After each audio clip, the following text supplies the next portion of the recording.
जिन्ने ट्रंप ਨੂੰ ਵੋਟ ਪਾਇਆ ਹੈ ਇਹ ਹੁਣ ਸਾਰੇ ਆਪ ਤੁਸੀਂ ਅੰਦਰੋਂ ਰੋਂਦੇ ਹੋਗੇ ਮੈਨੂੰ ਪੱਕੀ ਯਕੀਨ है भाਵੇਂ ਉੱਤੋਂ बोलो या ना बोलो। बताओ इतना अफोर्डेबल प्रोविंस में भी डेलिक्वेंसी रेट इतनी हाई कैसे होगी नेहा? मेरे को समझ नहीं आ रहा भाई साहब ठंड खत्म ही नहीं हो रही। मार्च और ठंड कितनी खतरनाक ठंड है। मैं पतली जैकेट पहन के आ गया, मेरे को लग रहा है कि मैं गलती करी, टोपी भी नहीं पा के आया। ये हमारे यहाँ की एमएलए हैं, इनके दफ्तर आया हूँ मैं थैंक्स करने। मजाक कर रहा हूँ दोस्तों, डेंटल क्लिनिक आए हैं, आइए की डेंटल अपॉइंटमेंट है। डॉक्टर ने इतना डांटा है डेंटिस्ट ने कि बहुत चॉकलेटें शुगर खाती है, कैविटी भरी पड़ी है, इसको अब पड़ेगी। बहुत ज़्यादा कैविटी है दोस्तों इसकी दांतों में, एक भी कैविटी नहीं है, जीरो कैविटी डॉक्टर कहती है, जीरो। देखा आपने, बच्ची हमारी 2 टाइम ब्रश करती है और जीरो कैविटी लेके बड़ा प्राउड महसूस होता है ना जब दांतों के डॉक्टर पे जाओ और एज अ बच्चा कोई भी कैविटी ना निकले। कितना अच्छा है। क्योंकि दोस्तों आप भी अपने बच्चों को 2 टाइम ब्रश कराया करें जरूर, और खुद भी किया करें। हम बड़े सालों से हम तो खुद करते ही हैं, बच्ची भी करती है, प्लस हम कैंडियाँ नहीं खाते, शुगर नहीं खाते, और चॉकलेटें मेरे को तो याद भी नहीं चॉकलेट कब खाई थी लास्ट। आई मीन हमने एडमिंटन में वो केक खाया था जरूर, बट हमारा ये रूटीन है कि हमने रात को ब्रश करके ही सोना है दोस्तों, चाहे जितना मर्जी लेट होए। उसी का जो है परिणाम है कि हमारे दांत बहुत अच्छे हैं मेरे को। लेकिन डॉक्टर ने मेरे ऑपरेशन वाले मेरे बारे पूछ लिया। सो यहाँ से मेरा पकड़ा गया था दोस्तों, जेड़ा मेरा ओरल कैंसर का मेरे को इन्होंने बोला था। इन्होंने ही मेरे को डेंटिस्ट अपॉइंटमेंट के लिए मैं आया, इन्होंने मेरी टंग पे वो स्पॉट देखा, and she is so nice. She is from Sri Lanka, जो डॉक्टर है ना, I mean she is from here now I think. बच्ची होएगी तभी आ गई होएगी, क्योंकि अब लगती तो पूरी यहीं की है, वो यहीं पे जो मतलब पता चल जाता है ना इमिग्रेंट का, the way we speak English and the way these kids speak English. तो इसी ने मेरा वो स्पॉट पकड़ा था, इसी ने मेरे को बायोप्सी के लिए भेजा था। आज तक इसके पास रिपोर्ट आती है। इस पहले ना वो अंदर चली गई, फिर वापस आई, कहती है I wanted to ask you तेरा कैसा चल रहा है, does your doctor surgeon sees you still, are you going on follow ups? मैंने कहा हाँ मैं कर रहा हूँ सब। तो मैंने कहा हाँ जी मैं कर रहा हूँ सब कुछ। ये डॉक्टर इतनी सियानी है ना, इसी ने मेरे को जो है पहली बार देख के ही पकड़ लिया था कि ये समथिंग गलत है। इसने मेरे को वो लाइन बोली थी कि you should not be playing around with this, you should consider this very serious, go to biopsy at your first priority, ऐसे बोला था इसने मेरे को। और मैंने कहा यार ऐसे मजाक ही होना है। तो कहती थी कि don't reschedule the when they call you, you have to find time to go and get that done. तो इसने वो चीज़ पकड़ाई, सब कुछ टाइम से पकड़ा गया, सर्जरी हुई। रब का बड़ा शुक्र, बड़ी मेहर जी। रब इनको जो है हमारे लिए दुआएं हैं इनके लिए, डॉक्टर के लिए, बहुत अच्छी डॉक्टर है। और इस बच्ची ने बहुत अच्छा किया। अब ये घर जाके चॉकलेट कैंडी खा सकती है। नहीं खानी, मत खिलाया करो, लग रही है। चलो चलो। वो कहते हैं उन्होंने वो विटामिन जो पता हाँ नहीं वो क्या लगाया, लगाते फ्लोराइड। 30 मिनट तक नहीं खा सकते। I'm starving। हाँ चलें जी घर चलते हैं एंड देखते हैं आज नेहा जी ने क्या बनाया, घर चल के देखते हैं। और अच्छा रह गया अपॉइंटमेंट, फटाफट हमारी क्विक हो गई। मैं पाठ कर रहा था बैठा, तू आ गई, मेरे को अब पाठ दोबारा शुरू करना पड़ेगा because I had to leave the part in between. Somebody came and they started talking to me, doctor भी आ गई, फिर सब मेरा पाठ रह गया। मैं दोबारा पाठ करूंगा घर जाके। ओए वो दोनों देखो कैसे लड़ रहे हैं। वो आ नहीं रही, अपनी फ्रेंड्स के साथ लगी हुई थी गप्पे मारने, और जस जी बुला के थक गए। तो बस हाँ मैं भी गई थी, मुझे भी बोला था उसने, नेहा कहाँ से सीखा उसने? मेरा सिर्फ वीडियो ऑफ थी, मेरा म्यूट नहीं हुई थी मैं। You should always say uncle aunty, ठीक है? इंडियन कल्चर है ये। हाँ बताओ यार। चलो ये देखो जी साड़ा डिनर तैयार है, टाइम हुआ है 5 to 6। आज लड़ाई हुई थी घर में कि ना हमने मूंग मसरी बनेगी, मूंग मसर दाल बनेगी। Arya almost sold me on माँ छोलों की दाल, चिट्टे माँ पाके या काले माँ पाके। ये मेरी दाल नहीं बनाते दोस्तों, मेरे साथ इतना। अच्छा तुम्हें पिछली बार खिलाई थी मूंग मसर की खिचड़ी, नहीं खिलाई? खिचड़ी कब खाई है पता? कितने दिन हो गए खिचड़ी का? हफ्ता ही हुआ है, 10 दिन। हाँ उसके 10 दिन हुए उन्हें। मैं बता देता हूँ अभी इसके कैमरे जब आर्या की फ्रेंड आई थी तो बस आज अगर दाल मूंग मसर ना बनती तो घर में ना World War 5 हो जाता। वाहिगुरु जी दे दो वाहिगुरु जी। और वो रहा हमारा सैलेड एंड इसके नीचे हैं पापड़, रंगीन बंगीन पापड़। इसमें केमिकल होता है। किसने खाया? रहने दो, केमिकल होता है, ढंग से ज्यादा ना खाया करो। ये ना हमें बड़े स्वाद लगते हैं। हमने बचपन की चीजें हैं ना, एयर फ्रायर में थोड़ा सा बनाया लेके मैंने। आए हैं हम बड़े दिनों बाद एयर फ्रायर ट्राई करने के लिए। साथ हमारे bake potatoes and onions.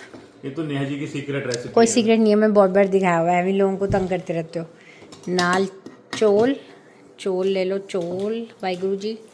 And हमारे माल्टे और संतरे। तो let's dine in, fine dine is ready. Restaurant में आए हो तुम, जो एंड टाइम पे आते हैं ना वो रेस्टोरेंट में होते हैं, ठीक है। हाँ, शेफ हमेशा बेचारा लगा रहता है काम करने। आज तो जज जी ने भी बहुत काम किया है, सारा दिन जज जी ने मेरे से बात नहीं करी, नाम को वर्क फ्रॉम होम कर रहे थे। लाइक लिटरली मैं रख के सामान चली आती थी खाने के लिए, और एक बार ही नहीं बोला जज जी ने कि यहाँ बैठ के मेरे को खा ले। इतने ज़्यादा बिजी थे जज जी। मेरे को तो होना ना होना एक बराबर है जज जी का वर्क फ्रॉम होम। होती है। मेरे को लगता है कि यार इतना काम नहीं होगा। हाँ यार, मेरे को लगा था ईयर एंड हो गया, काम मुक गया है, लेकिन लगे रहते कभी हैं। नहीं मुकता। लंच ब्रेक तो इंसान को लेना चाहिए या नहीं? I will quit one day. कर दो क्विट, लेकिन फिर इसकी डिमांडों का क्या होगा जज जी? तो परेशानी है। चलो जी, हुन अब रोटी खाइए ते खाओ, बैठो अब। अभी बड़ी ठंड है, स्नो भी बड़ी तगड़ी पड़ी है। फिर से वो आएगा नहीं आप साफ करने? कोई आया है, पैकेज पड़ा है सामने, उठा लूं? तुम्हारा पैकेज आया कोई? पता नहीं क्या क्या मंगाते रहते हैं यार ये भाई साहब दोनों। उठाएं जी, घर में क्या आया है देखें। पैकेज, बेल बजी है, मैं बच्ची को ले आऊं जाके? ये तो पैकेज तुम्हारा ही लग रहा है मेरे को। कपड़े भेजे हैं किसी ने तेरे को नेहा? पीआर पैकेज है। अभी फिर बच्ची ने खोलना है कि तूने? खोलेगी तो बच्ची। खोलेगी तो बच्ची, तो मैं यहीं रख देता हूँ, फिर तुम खोल लेना भाई। इन्हीं के हैं जी, पीआर के आते रहते हैं। हमारी तो सिटीजनशिप होगी ना, पीआर इनकी तो पीआर है, इसलिए पीआर पैकेज मंगाते रहते हैं। क्यों जी?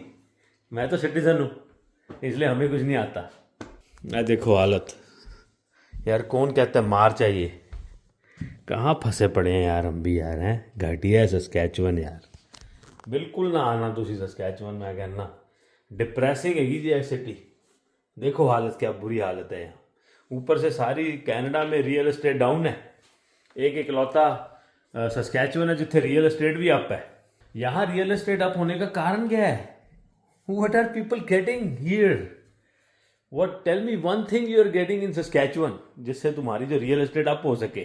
कहते हैं पूरी कंट्री की जो है सब जगह रियल एस्टेट डाउन है, but Saskatchewan is holding their numbers pretty tight.